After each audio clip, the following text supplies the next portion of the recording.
Olá, amigos e amigas do Projeto Empreendendo.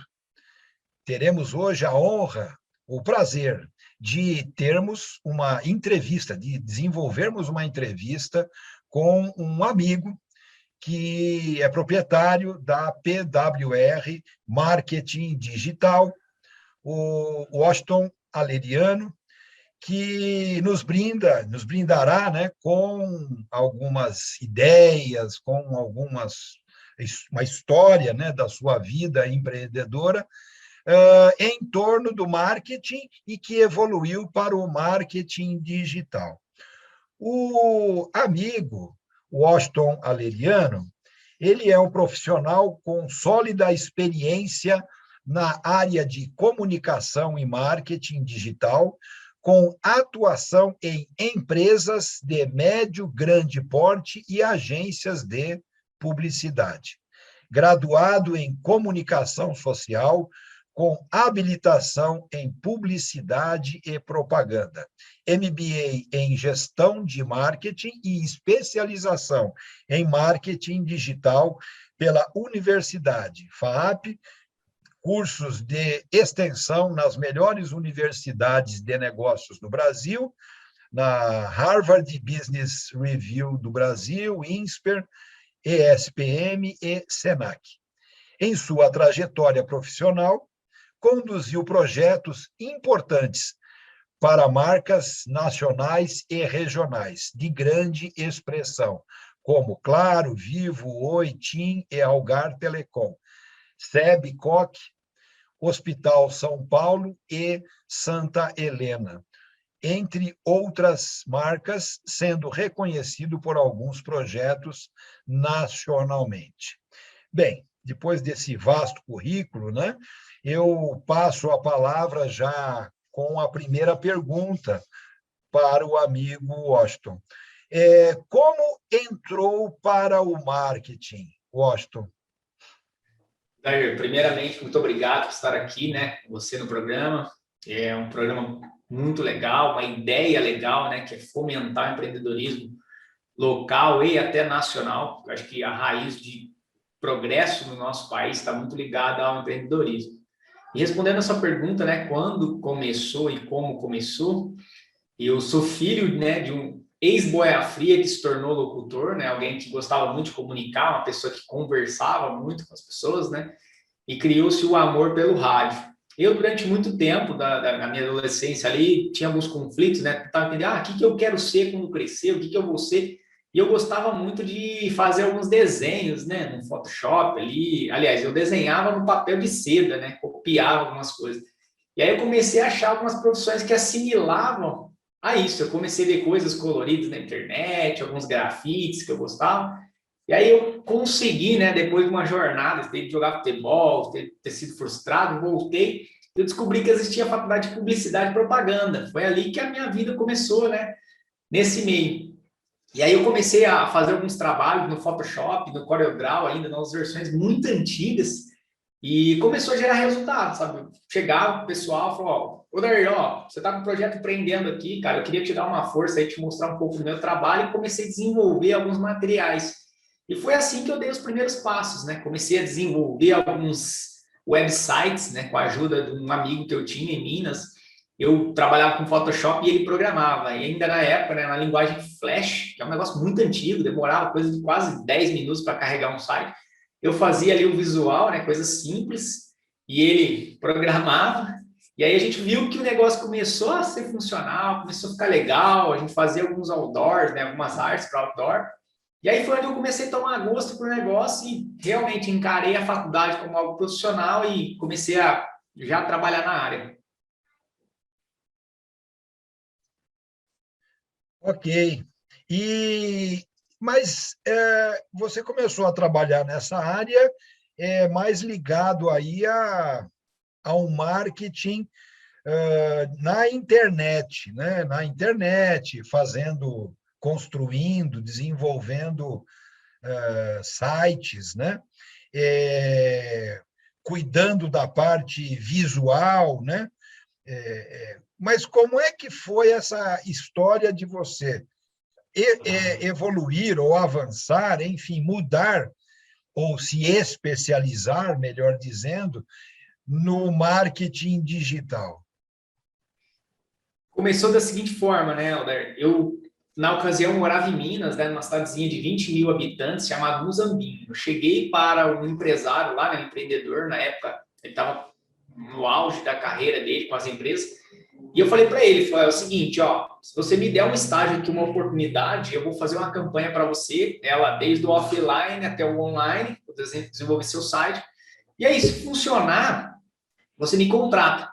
E aí, na época, ele deu R$ 5.000, eu acho, para a gente fazer as premiações, né, para quem comprasse no supermercado dele, que era em Guaxupé, uma cidade do lado.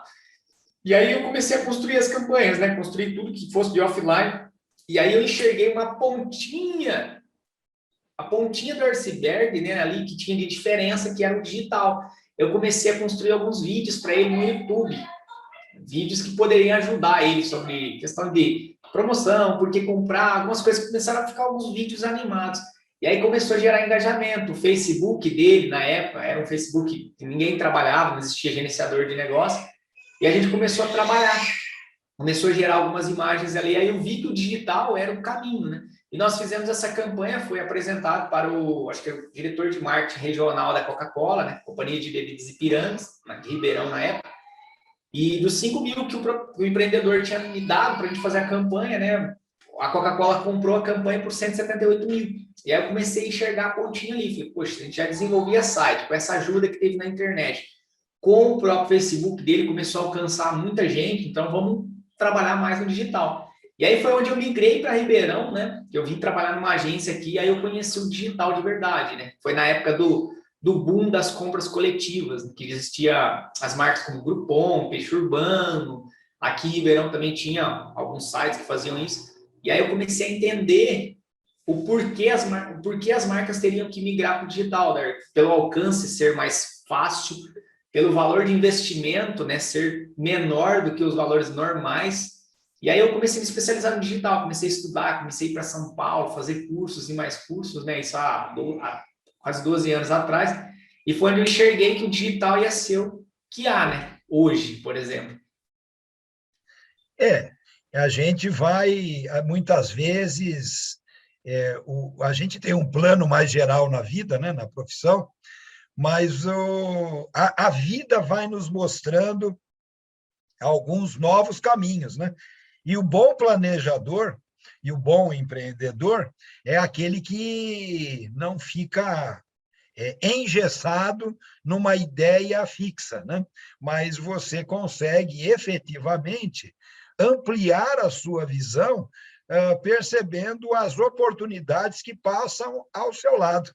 Né? Eu acho que você soube trabalhar com maestria essa evolução, né? Quer dizer, você cita que no seu desenvolvimento você era de uma cidade pequena que não dava muita perspectiva, mas mesmo na cidade pequena você conseguiu enxergar brechas que pudessem te contribuir no seu desenvolvimento profissional. E aí você percebeu que precisaria migrar para uma cidade maior e tal, né, para poder se desenvolver nessa área. Então, é bacana essa ponte que a gente faz com a sua história de vida, né? Bem, eu li no seu mini currículo, né? E a gente vê que tem várias grandes empresas, né? Particularmente da área de telecom, né? Mas como surgiu esse conjunto de parcerias que você tem hoje? Como é que você, desse teu trabalho que você desenvolvia há 12 anos atrás, começou vamos dizer assim, a se concentrar numa área de telecom?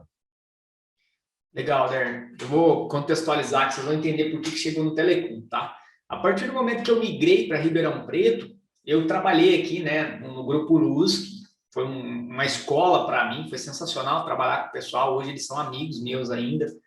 E ali eu comecei eu era, né, acho que eu nem lembro o cargo que eu era, acho que eu era assistente de edição de imagens.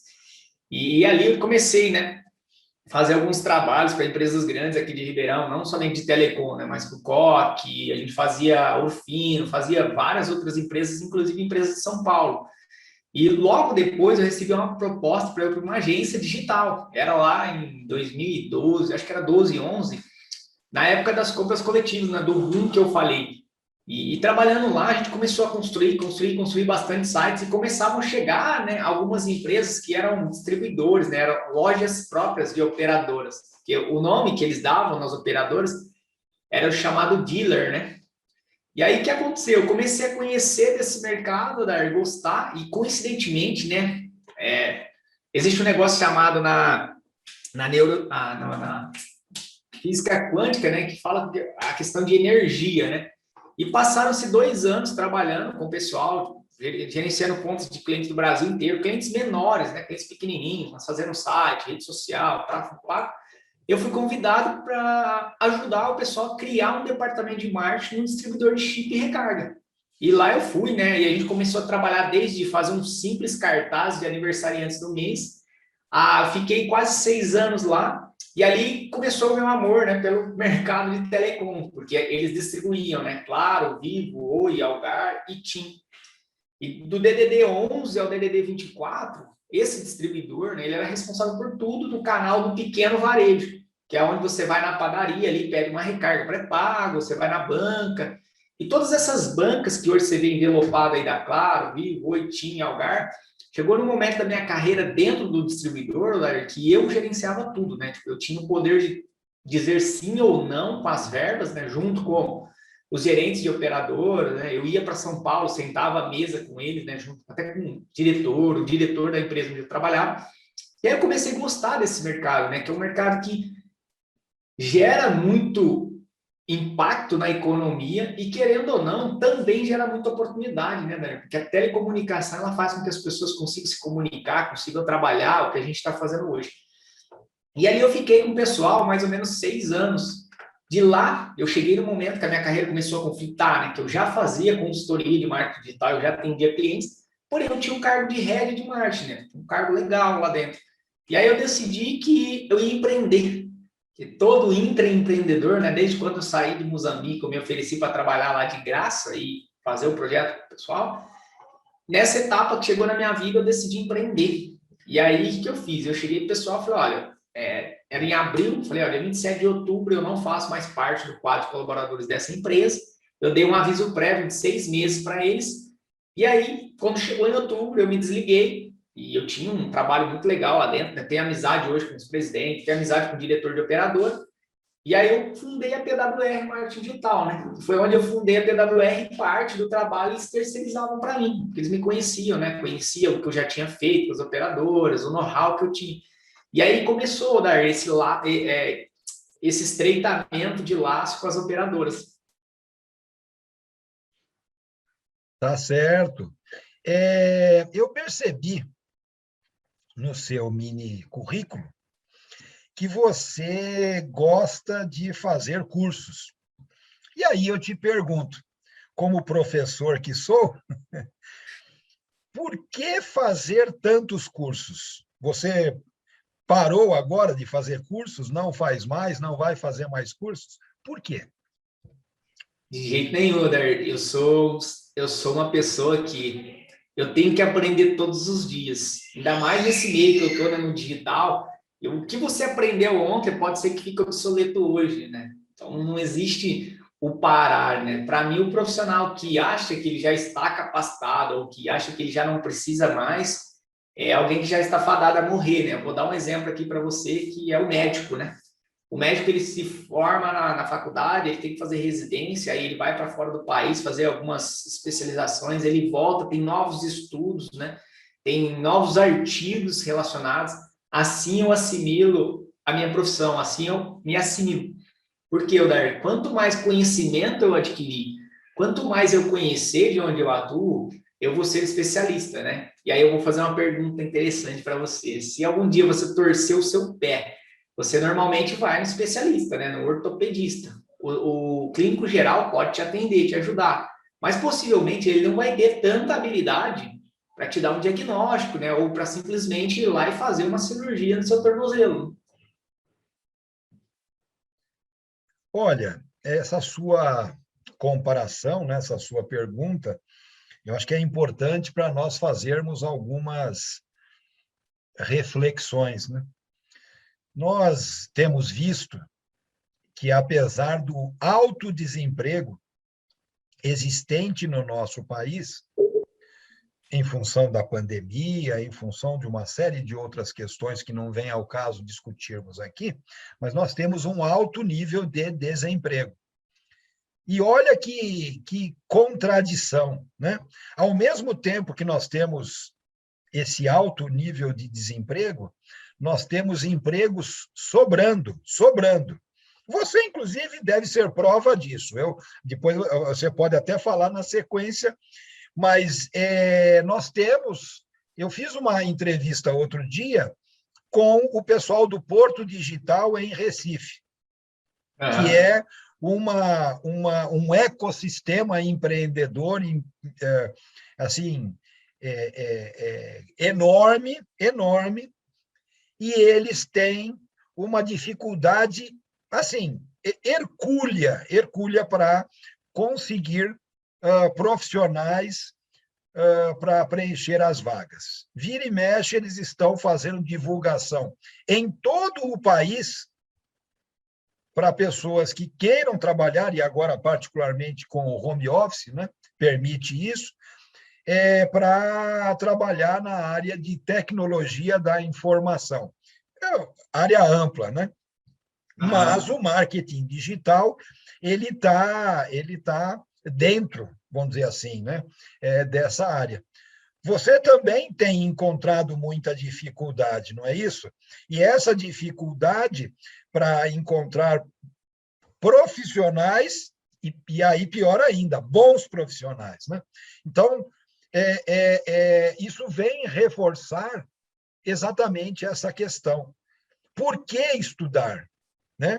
Eu brinco com os meus alunos quando eu os encontro na rua, depois de um certo tempo que eu dei aula para eles, né? E pergunto, e aí, como está? Primeira coisa, né? Como a nossa relação foi na sala de aula, alguns dizem assim, terminei meus estudos. E aí eu imediatamente, na sequência, digo, morreu? Estou falando com o espírito aqui? Porque, no fundo, hoje em dia, nós não podemos, é um suicídio profissional você dizer que encerrou os estudos, concluiu os seus estudos, porque a cada dia que passa, o mundo evolui e a tecnologia evolui muito rapidamente. E pelo fato de evoluir muito rapidamente, nós temos que correr atrás, né? E feliz aquele que não corre atrás, mas é líder, ele está na frente. E para estar na frente não tem outra alternativa, senão você se especializar, você estudar. Então, eu lhe dou os parabéns porque você está muito vivo. Legal, Alder. E só complementando aqui, tá, Alder, o detalhe aí, né? Eu acho que não é somente uma questão de estudar, né? E sim estudar e assimilar, né? Você, como professor, você sabe bem isso, né? Porque não adianta nada você ir ali só estar de corpo presente, mas a alma não. É o que você falou, morreu. Porque se o corpo estiver presente, né, na hora que terminar tudo, morreu. Então, eu acho que é estudar realmente e assimilar, né, Alder, e colocar na prática. Eu acho que não tem equação melhor que isso, sabe, Alder? Hoje, né, existem várias pessoas aí que discutem, entre em não estudar ou estudar, alguém que é autodidata, enfim. Mas que seja simplesmente assistir um vídeo no YouTube, Alder, de como fazer tal coisa, você já está estudando, você concorda? Nós temos que estar aberto, com a mente aberta, né, para tudo o que passa ao nosso lado. Hoje em dia, não dá para a gente dizer que tem a verdade. No fundo, a verdade quando a gente considera, ela tem que ser composta por um conjunto de verdades. É como um quebra-cabeças, né? Você pega a peça de uma verdade, peça de outra verdade, e faz a sua verdade, sabendo que aquela verdade ela é limitada. Mas eu acho que esse aspecto é um aspecto essencial. Nós temos hoje, nós vivemos num mundo compartilhado e temos que viver de maneira compartilhada, sabendo que nós não sabemos tudo, é impossível saber tudo de tudo. E mesmo que seja tudo daquela nossa especialização, nós conseguimos saber uma parte. Então, o estudo, o compartilhamento é uma forma, né, de nós conseguirmos fazer essa combinação produtiva, né? Exato, e já dizia o Einstein, né? Uma mente que se expande jamais volta a ser o mesmo, né? Ou do mesmo tamanho. Acho que isso que é o legal. É esse compartilhamento, né, Alder? Tudo que eu aprendo, eu assimilo, eu compartilho com vocês, a gente vai criando uma exponencialidade de conhecimento. E quanto mais pessoas com conhecimento, o ecossistema se torna melhor, né? Essencial, exatamente. Bem, vamos especificar um pouco mais, né? Falando mais especificamente do marketing digital, a gente ouve falar em marketing digital com tráfego orgânico, com tráfego pago. Afinal de contas, o que é um, o que é o outro e como funcionam os dois? É possível só fazer um, só fazer o outro? Como é que é isso? Legal, vamos lá, Alder. Pegando o gancho aí que a gente falou de estudar, o marketing digital, ele nada mais é do que marketing, tá? Desde quando o Klotter escreveu o livro dele lá, os primeiros livros, a galera que escreve agora, os pesquisadores, marketing é marketing. O que a gente faz é utilizar do marketing nas ferramentas digitais, tá? Então, utilizando do marketing nas ferramentas digitais, existe um negócio chamado tráfego, né? Quando você vai abrir uma loja, por exemplo, aqui em Ribeirão, você vai escolher o melhor local, onde passa mais pessoas, talvez onde passam mais carros para ver a fachada da sua loja. Então, você vai escolher a melhor estratégia, certo? Por quê? Porque você quer que as pessoas trafeguem, né? Que as pessoas vejam o seu produto ali, que as pessoas vejam sua loja. O tráfego pago, da mesma forma que o orgânico, ele assimila de uma maneira mais rápida, né? E como que a gente faz tráfego pago? Da mesma forma, Odar, que se você montasse uma loja no mundo offline, que seria no centro de Ribeirão, por exemplo, você pagasse um anúncio, por exemplo, no jornal, na TV ou no jornalzinho de bairro. O jornalzinho de bairro ia fazer com que as pessoas visualizassem o seu conteúdo, a sua marca, e possivelmente trafegasse para lá. E o tráfego pago, o que você faz? Você cria anúncios no Google, você cria no Facebook, no Instagram, você pode criar em outra rede social chamada Pinterest, você pode criar no LinkedIn, tem uma outra plataforma de anúncio também chamada Taboola, tem o Bing, né, que é do Internet Explorer. O que você faz, Odar? Você entra na plataforma, né, você determina quem é o seu público-alvo ali, e você começa a pré-definir algumas palavras-chave com base no que as pessoas estão buscando. O Google, por exemplo, ele tem uma ferramenta chamada planejador de palavras-chave. Se eu dissesse aqui agora, aliás, se eu escrevesse aqui agora, empreendedorismo em Ribeirão Preto, o Google ia me mostrar quantas pessoas estão buscando, né, a cada 30 dias, 90 dias, sobre empreendedorismo. E aí, se a gente fosse fazer um anúncio do projeto Empreendendo Já, possivelmente essa pessoa, quando ela buscasse no Google ou ela estivesse navegando na rede social, seja Instagram, Facebook, LinkedIn, qualquer outra rede, se ela tivesse algum interesse em comum, ela tivesse buscado alguma palavra-chave, ela receberia esse anúncio. Então, esse é um tráfego pago de maneira resumida, tá? Porque dá para fazer diversas estratégias ali, né? Fazer diversas questões. E já o tráfego orgânico, ele segue da mesma forma, só que, como o nome diz, orgânico, né? Se a gente fosse plantar uma hortinha ali, plantar algumas alfaces, e a gente não colocasse nenhum fertilizante, nenhum tipo de produto químico que seja, a gente trabalhasse só com os naturais. Eu vou lá, pego um esterco, né, vaca, e coloco ali. Aí eu tenho que esperar a alface receber a luz do sol, receber a chuva, uma série de coisas. E como que funciona isso no tráfego orgânico? O tráfego orgânico, se a gente falar de Google, você precisa atender ali alguns critérios que o Google utiliza para que a sua empresa possa ter o site ranqueado nele. E eu vou falar 5 critérios aqui, mas tem mais de 180 critérios, por exemplo.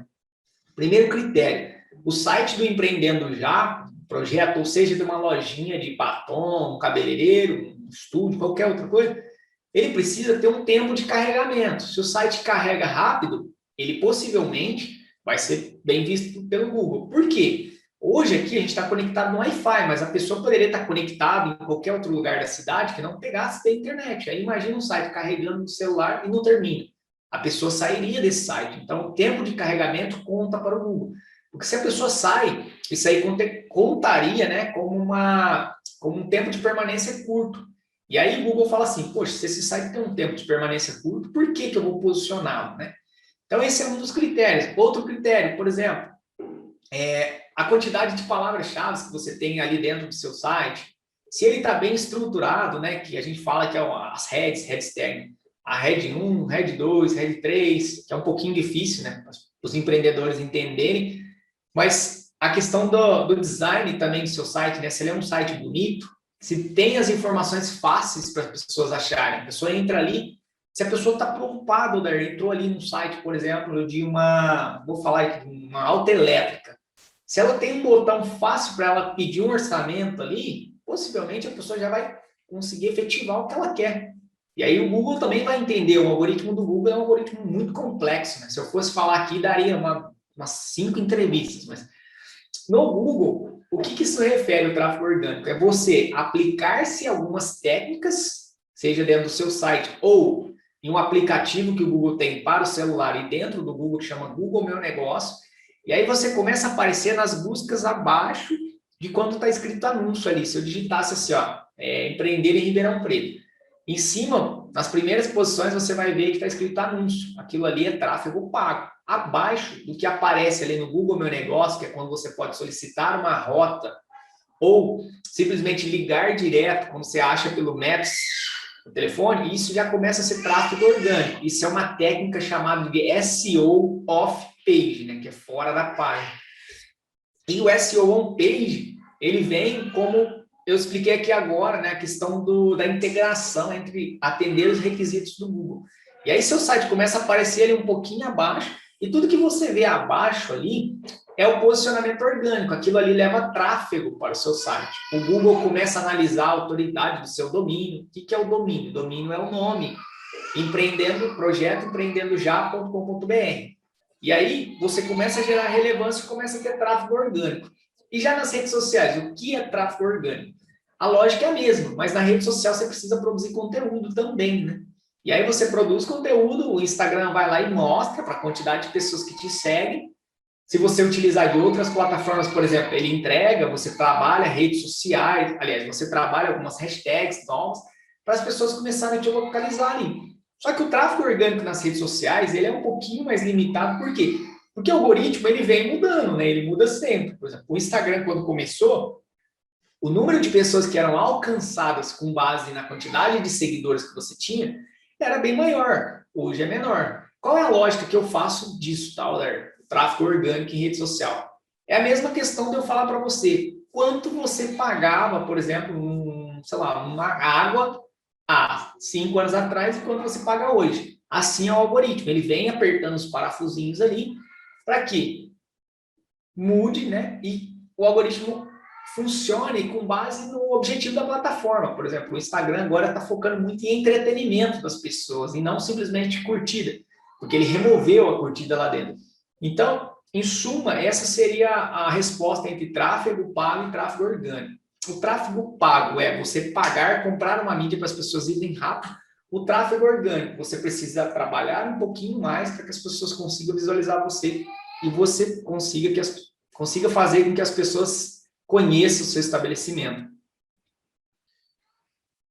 Então, aí nós podemos concluir que você pode ter um certo sucesso apoiado no tráfego orgânico.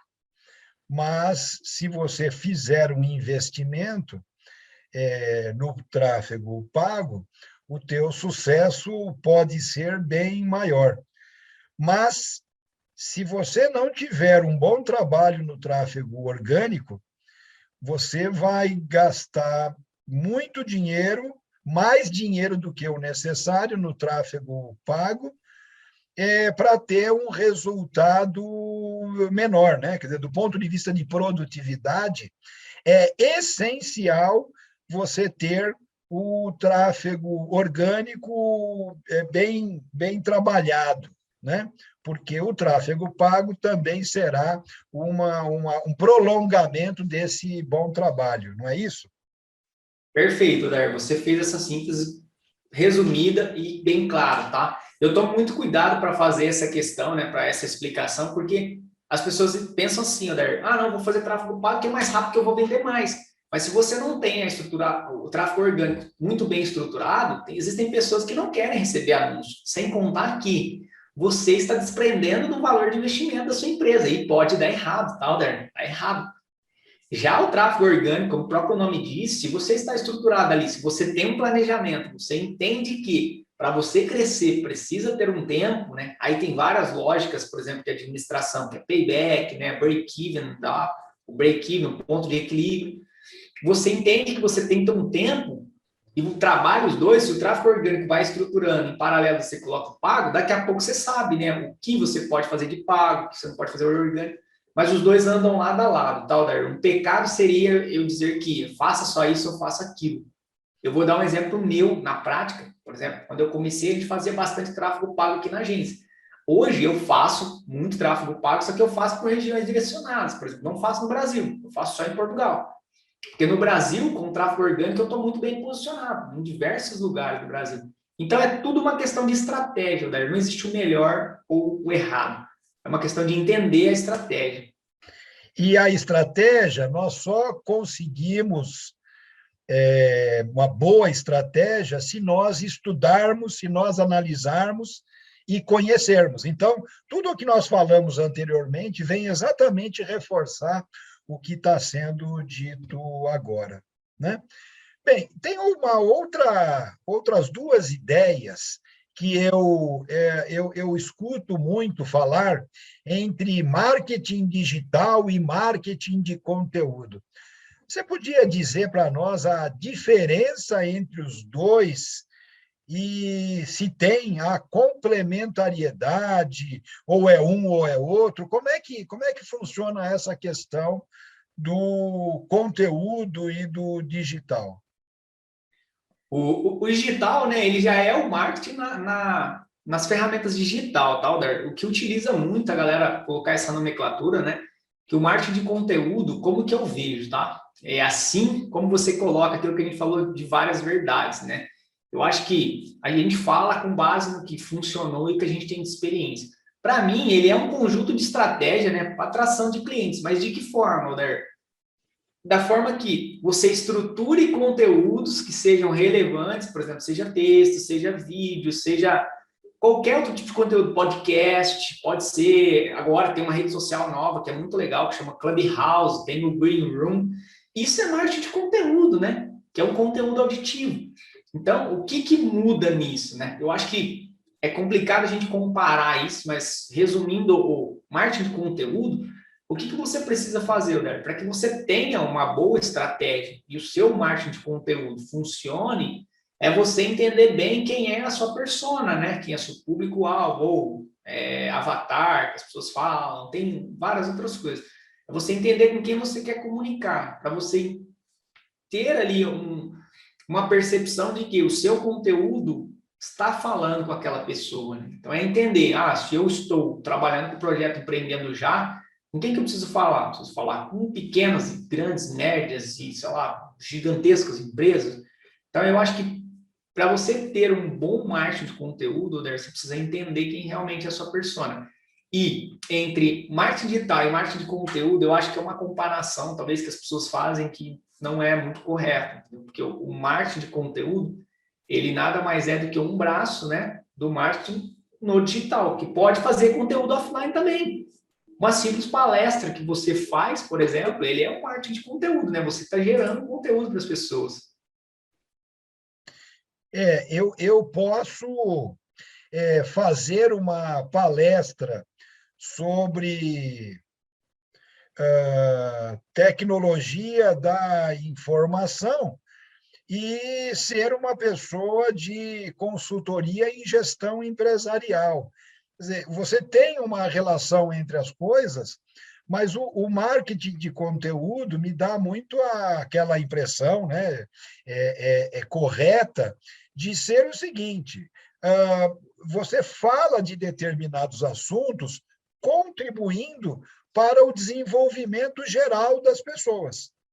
E você, claro, você está fazendo um marketing, apresentando um conteúdo e apresentando também, direto ou indiretamente, que você está presente, é uma bandeirinha que você levanta e fala assim, ó, eu estou aqui e eu tenho tal especialização, ou eu tenho tal conhecimento. Né? A gente percebe isso hoje muito nos grandes lojas que vendem pela internet, que aqueles que trabalham marketing de conteúdo, eles trabalham determinados assuntos, né, de uma maneira mais geral, genérica, né? E depois isso acaba afunilando para a oferta de um produto deles, que eles têm para vender, que está em promoção, enfim. Mas assim, é muito bacana, muito interessante essa trabalho conjunto. Acho que você, inclusive, colocou, sem falar em teoria dos conjuntos, né? O conjunto maior é o marketing digital.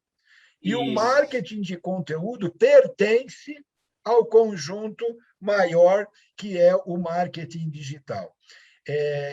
Assim, no meu pouco conhecimento, né, na minha ignorância assumida, eu diria a você que, pelo que eu entendo, não dá para fazer marketing digital isoladamente sem o marketing de conteúdo hoje principalmente. Por quê? Porque a sociedade é uma sociedade de compartilhamentos. As pessoas buscam na internet tudo, tudo, tudo, tudo. Hoje você vai apertar um parafuso, você vai lá na internet para ver, bom, esse parafuso aqui, se eu apertar demais, o que vai acontecer? Quer dizer, eu estou exagerando, é claro, mas a internet hoje é uma fonte inesgotável de conhecimento. É claro que tem as fake news, tem essa bobageira toda, mas eu diria assim, eu acho que tudo tem o seu lado obscuro, né? Mas o que nós temos que olhar é o lado positivo. A internet está aí para melhorar a qualidade de vida das pessoas. E tem conseguido. E tem conseguido. Perfeito, perfeito, Odair. Eu vou fazer um complemento aqui, que é o seguinte, né? Quando você comentou dessa questão do parafuso, hoje as pessoas, falo por mim, né? Eu não quero ficar recebendo anúncio, mas você consome entretenimento, né, das marcas. E olha que eu trabalho com isso, né? Anunciando. Mas o que eu recomendo para os empreendedores? Se você quer vender um carro, Odair, você não pode simplesmente colocar um carro, né, por exemplo, sei lá, de 100 mil por R$ 89,90. Agora, se você conta uma história, né, que é o chamado storytelling, né?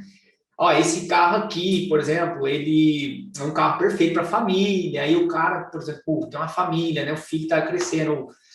Você vai imaginar a família dele indo para a praia, vai imaginar levando os filhos na escola. Imagina se você conta essa história. Você deu um conteúdo para o cara. Você sabe que esse carro ele pode ajudar na vida da pessoa, não é simplesmente fazer a venda, né? Então, hoje, as empresas que melhor trabalham marketing de conteúdo, né, eles têm um índice de retenção e de venda maior, né? Porque eles não querem só vender, quer fazer uma venda para a pessoa correta, quem realmente gosta do conteúdo, né? E, de fato, né, até te faço uma pergunta, você gosta de receber anúncios todos os dias? Exatamente, né? As pessoas fogem disso. Existe hoje, inclusive, uma marginalização, inclusive, do telemarketing por conta disso, né? Quer dizer, o telemarketing, hoje, quando ele fala em telemarketing, as pessoas arrepiam, né? Por quê? Porque ele foi mal usado, né? Ainda tem sido mal usado, né? Porque se ele viesse sendo bem usado pela maioria das empresas, você não teria tanto arrepio, tanto assim, postura contrária para um instrumento que é importante. Ele é importante. Exato. O que precisa saber exatamente é como usá-lo de forma dosada, de forma adequada, né? Mas beleza. E nós falamos, então, de marketing digital, e é natural que não dá para falar de marketing digital sem falarmos das redes sociais, né? Eu te pergunto, existe uma diferença muito grande de redes sociais de maior trânsito, né? De maior tráfego, no Brasil, nas Américas e no mundo, né? Mas no Brasil especificamente, quais são as maiores e melhores redes sociais, né? Que você, vamos dizer assim, indica? E aí eu já emendo uma outra pergunta. Essas redes sociais, elas são todas iguais? O tratamento que a gente vai dar nessas redes sociais, ele é o mesmo para todos as pessoas que navegam nessas redes, elas têm os mesmos objetivos, as mesmas ideias, as mesmas visões? Como é que é isso? É o seguinte, Odair, o que eu diria, né? Que não existe a maior ou nem a melhor, né? Como eu falei anteriormente, tá vendo que a nossa conversa tá caminhando uma construção, né? Se eu sei quem é minha persona, a pessoa correta ali com quem eu vou me comunicar, eu preciso entender, Odair, do perfil dela, onde essa pessoa está.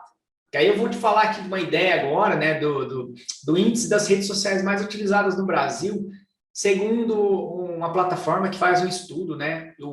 Tem muita credibilidade nos estudos deles, porque eles soltam estudos ali de 6 em 6 meses, de 3 em 3 até anual. A plataforma chama Data Reportal, que ela faz um estudo junto com uma ferramenta chamada We Are Social, né? Nós somos sociais, e a Hootsuite, que é uma das primeiras plataformas que mediam resultados e tinham possibilidade de programar publicações nas redes sociais criadas no mundo. É uma plataforma até bem antiga, quando eu comecei a trabalhar. E eles começaram a fazer esses estudos, Oder, eles têm estudo desde o Afeganistão, se eu não me engano, até no Zimbábue, na África. Você consegue entender o comportamento de todo mundo nas redes sociais.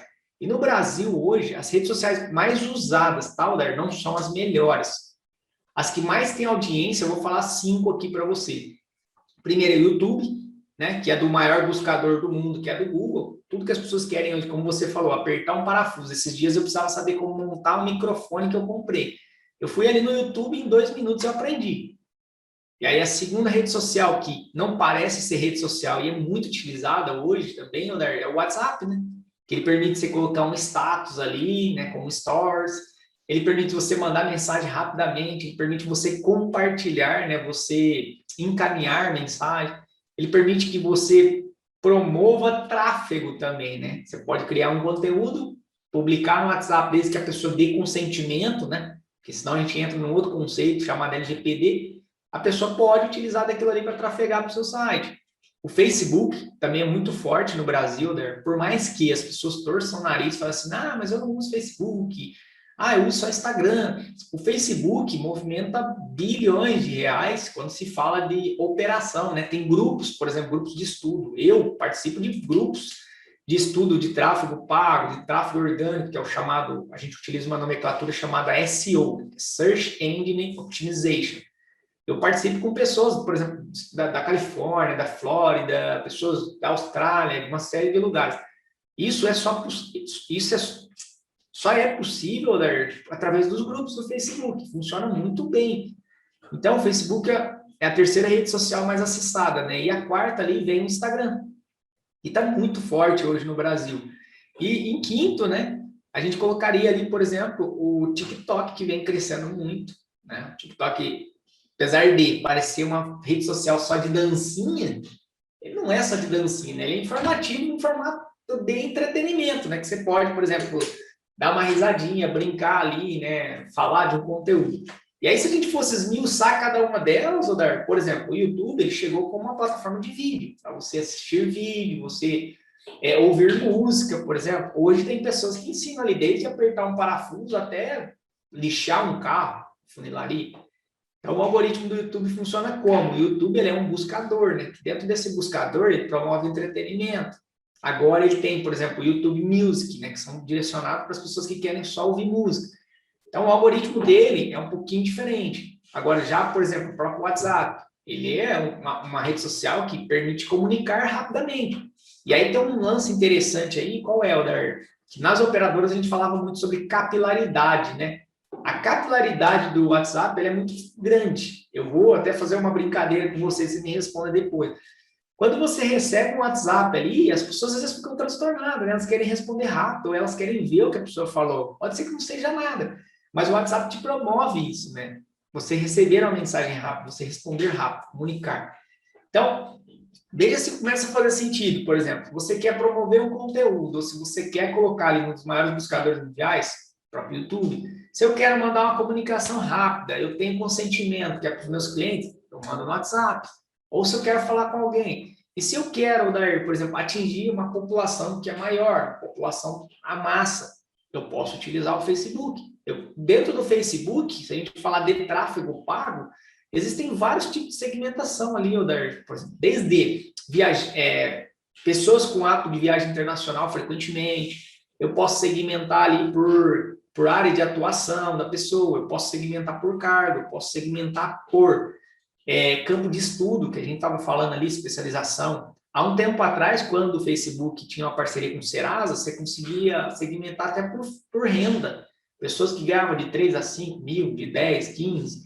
Então, o Facebook ele foi criado, né, na verdade, para quê? Para entreter, né? Ele veio de uma era que... Foi uma era que... uma era que passou, né, do chamado Orkut, que as pessoas iam ali só para brincar, né? Tinha as comunidades, né? Coca-Cola de 5,5 litros, uma série de coisas. E o Facebook também vem com a mesma pegada, né? Para você ver um perfil da pessoa ali, ver o que a pessoa faz, que a pessoa ela podia compartilhar algumas coisas. Só que o Mark Zuckerberg ele foi muito inteligente, né? Que ele entendeu que dentro da plataforma existiam dados e esses dados poderiam ser compartilhados com outra empresa para que as empresas fizessem anúncio, a plataforma recebesse, em contrapartida, você recebia anúncio do que você gostava. Porque você, quando entra numa rede social, você diz quais são os seus interesses, né? O que você gosta, o que você não gosta. Então, o Facebook, eu diria que é uma rede também importante, uma rede de massa. E já o Instagram, o algoritmo dele é um pouquinho diferente ali, né? Mesmo sendo do mesmo dono, o Instagram foi criado na época, você via foto, né? As pessoas viajavam, postavam foto, hoje você vê o lifestyle das pessoas. O Instagram hoje ele é muito utilizado, né? Eu brinco que nos stories é como se fosse uma novelinha, né? As pessoas às vezes deixam de acompanhar o YouTube, acompanhar uma série de coisas para acompanhar um expert, né? Uma pessoa que tem uma relevância alta, uma influência, ver o que ela faz da vida no stories. Então, o Instagram hoje, ele, ao meu ver, tá? Ele é uma plataforma que é muito boa, mas é uma plataforma onde você conecta o mundo offline com o online, porém, com alguns cuidados que você precisa ter, né, Aldair? Ali, às vezes, são colocadas algumas coisas que não são tão reais, né? Algumas coisas meio que criadas. Né? Então, o Instagram ele é um mundo muito legal, é uma plataforma excelente para anúncios, funciona muito. Só que é uma plataforma que as pessoas são muito visuais, né? As pessoas querem ver. E por isso que boa parte das pessoas às vezes acabam não gostando de receber anúncios no Instagram. Então, em suma aqui, eu seria YouTube, WhatsApp, Facebook, Instagram e o TikTok que vem crescendo. O TikTok eu estava me esquecendo. Ele foi criado na época, né? Boa parte das pessoas começaram a interagir com ele com algumas dancinhas, porém hoje já tem coisas diferentes ali dentro, né? As pessoas gravam alguns vídeos rápidos de tutoriais, como configurar um Outlook, por exemplo, coloca ali no TikTok. Isso instrui. A pessoa que está com dificuldade, a pessoa pode ver ali. A pessoa que tem dificuldade de como configurar 2 monitores, pode colocar lá dentro também. E ele vem mais ou menos na linha do YouTube, essa linha de conteúdo. Tanto é que o próprio YouTube, Oder, criou agora, ali, agora sim, que eu falo um tempo atrás já, né? É recente. O YouTube Short, que são vídeos curtos. Para quê? Porque ele viu que ele estava perdendo um pouco da audiência para o TikTok. O TikTok você pode fazer vídeos de até 1 minuto. E esses vídeos de entretenimento, isso pode ajudar também, né? E aí, querendo ou não, para resumir aqui, Oder, o segredo de tudo está onde está a audiência, né? Se a audiência maior está no TikTok, o money, né, que a gente brinca, né, a grana está lá no TikTok. Então, você precisa entender aonde está a sua persona para que você consiga direcionar o tráfego, seja orgânico ou pago, lá dentro. Então, não existe a melhor, ao meu ver, tal. Existem pessoas que falam que a rede social é melhor, outra é melhor. Para mim, não existe melhor. Existe, sim, a melhor estratégia para você trabalhar. Aí, sim, você vai colher grandes frutos nas redes sociais. Estamos tratando aqui do termo efetividade, né? Qual é Exato. aquela, qual é aquela rede que ela é mais efetiva? E ela vai ser mais efetiva dependendo de como você, inclusive, disse, né? Quanto mais claramente você tenha a sua persona, né? Quanto mais você conhecer o seu público-alvo, mais você vai poder determinar, definir qual é a rede social melhor para você, pois será aquela onde o seu público-alvo mais frequenta, né? Eu acho que é Exato. essa a ideia. Agora, eu te pergunto, na sequência, como descobrir o nicho? Quer dizer, como descobrir, como montar a persona, como você chegar a ter mais clareza de qual é o seu público-alvo? A pergunta do milhão. Legal. Ó, vamos lá, Dar. Complementando, né, já a anterior, que para você descobrir a persona, você não precisa estar em todas as redes sociais, né? Porque eu acho que esse é o grande problema de todo mundo, que você chega a adquirir até um burnout por estar em todas as redes sociais, criar o mesmo conteúdo e replicar. E não vai funcionar, tá, Léo? Porque cada algoritmo funciona de um jeito. Então, o que eu faço hoje, né? Como que a gente encontra a persona, tá? Existem várias ferramentas hoje, Odair, como eu citei, por exemplo, o Google Keyword Planner, né, que é o planejador de palavra-chave. Existem ferramentas na internet, por exemplo, tem uma que chama Ubersuggest, que eu consigo ver também o perfil de idade com base no que as pessoas estão buscando. Por exemplo, se eu digitasse empreendedorismo, eu ia ver a quantidade de buscas que tinha por mês, ano, que seja, e eu ia ver o perfil de idade ali. Eu ia ver a informação de gênero, por exemplo. Eu conseguiria ver também dentro de uma plataforma chamada Google Trends, né, que é gratuita, quais os estados que mais estão pesquisando tal questão. Tem outras ferramentas também que dá para a gente mensurar o índice de menções, né, nas redes sociais sobre a hashtag, por exemplo. Aí você digita assim, empreendedorismo, né? Eu consigo ver as redes sociais que mais tem hashtag de empreendedorismo. E aí, Udar, é aquilo que a gente, voltando lá na questão de estudar, né? Eu brinco que o marketing hoje, ele é científico. Você tem que pegar o experimento, uma gotinha de tal coisa daqui, coloca aqui, outra lá, outra colar, e aí, no final das contas, você começa a interpretar dados, entender, e ter também feeling, né? Ouvir o empreendedor, que no meu caso eu atendo o empreendedor, mas de experiência você começa a entender qual é o comportamento das pessoas. E aí, após colocar, né, a mão na massa, entender ali os conteúdos, você começa a pegar os insights das redes sociais e entender o que está interagindo. O grande lance aí, que a persona, ela nunca vai ser a mesma 100%, tá? Eu vi um estudo agora que a Apple, durante a pandemia, a Apple fazia estudos internamente para alterar as personas dela até semanalmente. Por quê? Porque o perfil de compra pode mudar, você concorda? Depende muito da situação econômica do país, depende da região que você está. Então, o que eu falo, né, para os meus alunos? Hoje eu tenho aluno no Brasil inteiro, no Japão, na Califórnia, na Suíça. A gente desenha uma persona primária, daí a gente tem que ir construindo ela. O que eu assimilo uma persona? A um bebê quando nasce.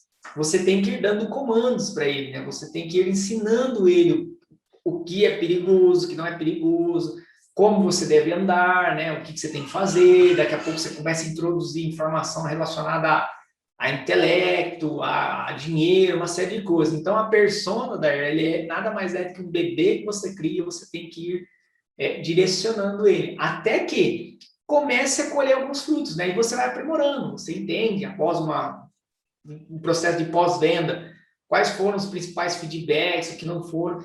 Então, a persona primária, existem ferramentas para você detectar, né? Mas é muito importante que exista estratégia, exista uma análise, né? Você entenda ali os insights.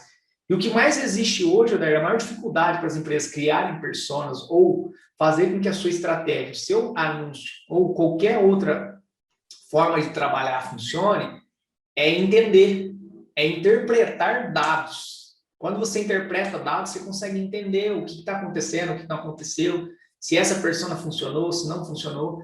E é muito difícil você falar de persona, porque quando você vai construir parece ser tudo igual, mas não é. Se a gente falasse aqui agora, por exemplo, do projeto Empreendendo Já, a gente poderia estar falando de mães que tiveram filhos, não conseguiram voltar a trabalhar, ela pode empreender de casa. A gente poderia estar falando de homens que decidiram, por exemplo, ele trabalha no setor operacional, por exemplo. Eu tenho um padrinho de casamento que ele era engenheiro de uma construtora, hoje ele tem a construtora dele, ele é empreendedor. A gente poderia estar falando aqui, Odair, de empreendedores do setor de tecnologia, da informação, a gente poderia estar falando de várias formas de empreender, né?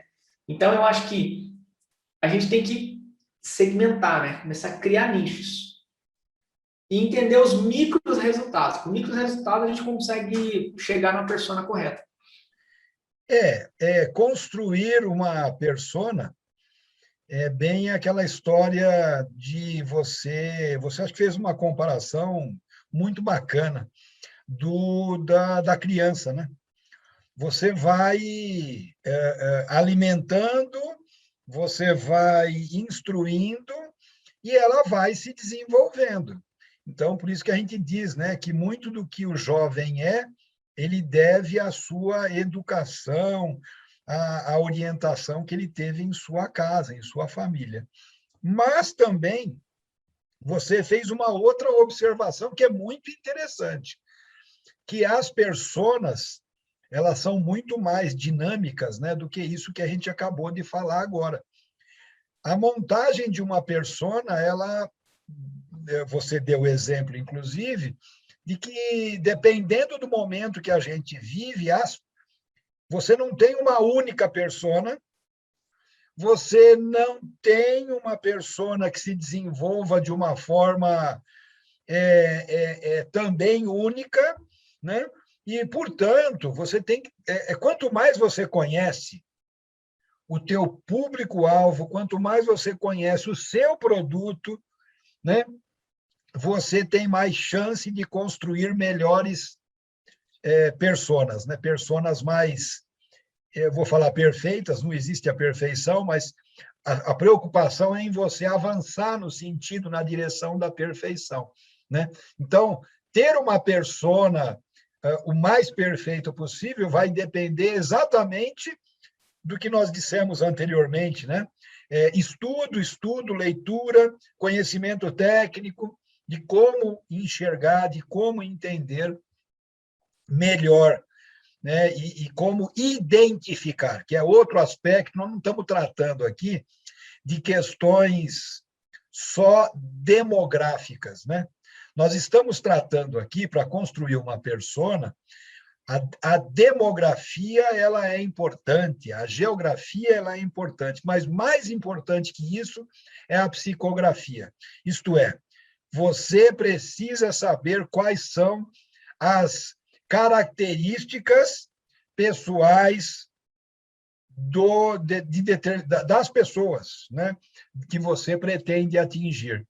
E como nós estamos lidando com pessoas, as pessoas mudam, as pessoas é aquela história, né? Quer dizer, não adianta você achar que a pessoa vai reagir de um jeito. Não, você tem pessoas que agem de um jeito, tem pessoas que agem de outro. Então, tudo isso é um estudo, eu diria assim, que maravilhoso. Isso me maravilha muito, me deixa muito interessado. Esse movimento que eu fiz no meu contato com vocês tem sido um movimento não só de nós nos aproximarmos, mas eu tenho me preocupado muito em estudar internet das coisas, inteligência artificial, né? Programação e computação nas nuvens, né? Quer dizer, tudo isso são questões que nos ajudam a identificar melhor quem são as pessoas que são o nosso alvo, que são ou que devem ser o nosso objetivo. O interessante aqui, Odar, a gente falou, por exemplo, a gente está falando de Marte, né? Eu dei uma pitada de ciência, mas olha que você comentou, né? A questão da mutação, por exemplo, a gente trabalha muito na persona para falar da questão de dores, né? Quais são as dores? Eu e você, nós podemos ter as mesmas dores, mas como nós funcionamos? Eu funciono com base em outra tomada de decisão, você trabalha de um jeito, né? Tem fator influenciador, o que pode fazer a pessoa comprar ou não. Um exemplo, se a gente estivesse falando de carro, né? Boa parte das pessoas não sabem, às vezes, desconhecem, né? Mas o fator influenciador na compra de um carro é a esposa. As pessoas acham que o homem vai lá comprar. Eu fiz um estudo uma vez, Odar, tem um professor aqui de Ribeirão, muito bacana, você deve conhecer ele, que chama Pedro Camargo, acho. Ele estuda neuromarketing. Olha que doideira, né? O cérebro humano. Ele dizendo, né, que o homem vai lá e compra uma BMW para ele ficar bonitão, para ele se mostrar, né, olhando o paleomarketing, né, o comportamento dos homens lá na era Neandertal, o homem, né, tipo assim, ele tinha que fazer coisas para ele se sentir bacana, né? Então, não vou entrar nesse mérito, porque eu não sou especialista nisso, mas voltando para o nosso lance, o cara compra uma BMW, mas por que ele compra uma BMW? Se a esposa dele não der um veredito ou alguém do lado dele não ajudar ele a tomar decisão, ele não compra sozinho. E aí está tudo relacionado ao cérebro, né? E eu posso simplesmente, nós dois, se tivermos a vontade de comprar uma BMW, mas o seu processo de compra é um e o meu é outro, que é o que a gente fala nas personas, né? Da jornada, né, Odar? Tá? Porque você toma consciência, né? Ah, tem uma dor. Não, a dor nossa não é comprar o carro. Nossa dor, Odar, sabe qual é? É encontrar parceiros que queiram trabalhar com a gente no projeto Empreendendo Já. Mas qual que é a jornada? O empreendedor pode pensar aqui, o que eu preciso fazer para estar lá? Né? Eu estando lá, o que isso vai me gerar? Por exemplo, já o outro empreendedor vai entender de que forma, né? Um cara que tem um perfil mais altruísta. Poxa, eu vou estar lá, porque eu vou ajudar a fomentar a cultura de empreendedorismo no meu país. Eu consigo ajudar pessoas. Quanto mais pessoas capacitadas, melhor. Então, o cérebro humano reage diferente, né? Em diversos momentos, ou estímulos que sejam, né? Muito bom. Você recentemente me mandou um artigo. Foi você que escreveu o artigo do salto de visitas de uma empresa de 5 para 5 mil, né, visitas num site. Eu recebi recentemente esse artigo, né? Foi você que escreveu? Eu não... Foi o meu time aqui, né? Mas foi sobre o meu auxílio ali, né? A visão estratégica. Tá. Nosso, o um case, né? Ele nos procurou na época, e até um projeto difícil, né? Que ele é B2B, né? Ele vende para a empresa. Ele é um distribuidor barra fabricante, né? Ele importa algumas coisas da China, fabrica aqui de óculos. E na época, né, ele tinha uma autoridade muito baixa, não tinha alcance nenhum no Google, que daria ali no máximo 5 mil no ano. Até esse número de 5 mil, né, eu coloquei para não aparecer que esse case no meu site era algo tão discrepante ou eu estivesse mentindo, mas eu te falo que não dava nem 5 mil acessos no ano. A gente conseguiu chegar a 55 mil acessos. Mas o que a gente fez, Odar? Resumindo tudo, toda essa trajetória que a gente passou, a gente entendeu quem era a persona, quem era a ótica que ia comprar dele, em qual estado, o que não era estado. Nós construímos um site, a gente colocou as principais óticas, por exemplo, a gente fazia anúncio com base onde os principais estados, Odar, que compravam dele.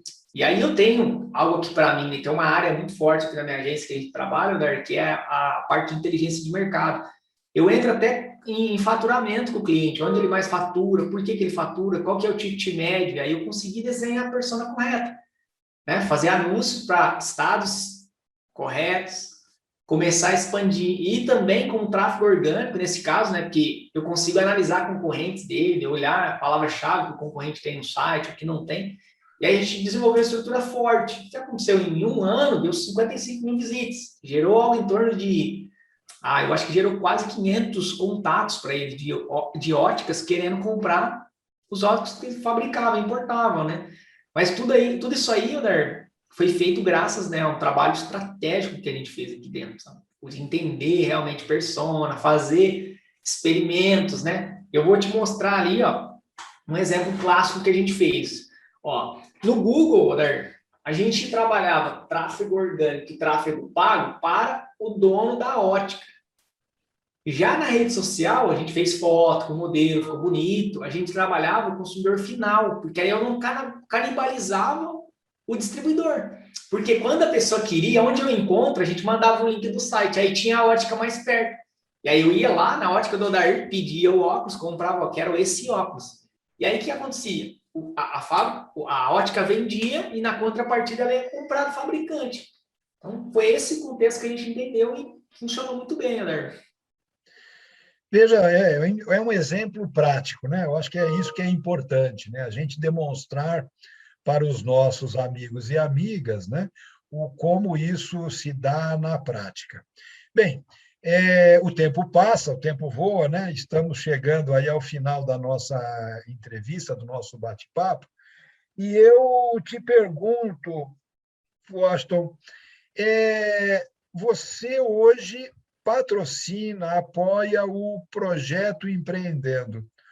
O que te motivou, o que te mobilizou, o que mobilizou a agência de vocês a fazer essa parceria? Primeiro ponto aí, eu coloquei, né, numa resposta anterior ali, o que é? Eu tenho um perfil altruísta, né? Eu gosto muito de estar ajudando pessoas, né? E a minha agência ajudando esse projeto, estando ao lado aí, né? A gente caminhando, né? De mãos dadas, eu tenho certeza que, independentemente do momento que a gente vive no país, a gente vai estar ajudando, né? Novas empresas, novas pessoas, compartilhando conhecimento e colaborando com o progresso do nosso país, né? Porque, afinal, independentemente de qualquer termo político que seja, mas o meu propósito de vida, qual é? É ajudar as pessoas a conseguirem ter, no mínimo, dignidade, né? Que elas consigam realmente ter prazer com o que elas fazem, né? Trabalhar com o que elas amam e, querendo ou não, elas conseguirem se sentir bem, né? Ficarem felizes. E quando eu analisei a proposta, quando a gente começou a conversar, eu vi que o projeto empreendedor tinha muito potencial em relação a isso, Odair. Eu acho que é um projeto que ainda vai ter um crescimento gigantesco. E o empreendedorismo no Brasil vem crescendo muito, né, Odair? Vem crescendo muito. E isso aí eu tenho certeza que a 4 mãos, né, a 6, a 10, com os outros parceiros que a gente tem aqui dentro, a gente vai colaborar muito, né? Isso aí a gente vai ajudar o progresso do nosso país, né? Eu acho que isso, para mim, né, quando eu deito na cama e começo a dormir, isso me deixa a cabeça suave, tranquilo, e eu falo, poxa, cara, consegui contribuir uma pitadinha, né, com as pessoas do meu Brasil. Tá certo, muito bom. Graças a Deus, né? Eu costumo dizer que o marketing, já estamos falando de marketing, né? Mas o marketing das más notícias acaba sendo muito mais forte, mais articulado do que o marketing das boas notícias, das boas iniciativas, né? Mas eu tenho certeza absoluta que o ser humano é um ser bom, né? Tem seus desvios, tem os seus lados obscuros, né? Mas em sua maioria as pessoas são boas e que nós temos que dar a nossa contribuição para difundir boas ideias, para difundir boas ações, boas atitudes. E estamos aí para isso. Eu quero agradecer aí a sua participação, a sua dedicação. Eu acho que a nossa conversa aqui, nessa nossa conversa, você deu uma aula. E eu acho isso excelente, porque dando aula a gente pode democratizar o conhecimento e passar conhecimento para mais pessoas. Eu só tenho a agradecer e te passo para você dar as últimas palavras aí dessa nossa entrevista. Fica aqui minha gratidão, né? Como eu te falei, quando eu quis abraçar esse projeto, eu visualizava coisas muito grandes e coisas legais. E como você falou em relação à aula, eu brinco que, né, eu estou aqui para servir. Se eu não servir para servir, eu não servi de nada. E eu acho que assim a gente vai fazer as coisas acontecerem, né? E me coloca à disposição para qualquer telespectador, qualquer outra pessoa que queira, que precise de ajuda, né? Acesse o nosso site pela pwrmarketingdigital.com.br e também, né, Aldair, segue a gente aqui no Projeto Empreendendo Já, segue o nosso canal no YouTube. A gente está à disposição para ajudar, né, Aldair? É aquilo que você comentou. Estamos aqui para difundir a ideia e ajudar pessoas. Nós iremos colocar na edição dessa entrevista os teus dados e tal, né? Eu acho imprescindível, né? Eu acho que todos nós temos que vender o nosso peixe, né? Eu acho que faz parte das nossas relações comerciais. Mas, mais uma vez, muito obrigado pela sua participação, pela sua entrevista, pelo tempo de dedicação e de aula aos nossos ouvintes e telespectadores. Vem com a gente mudar sua vida e fazer um Brasil diferente.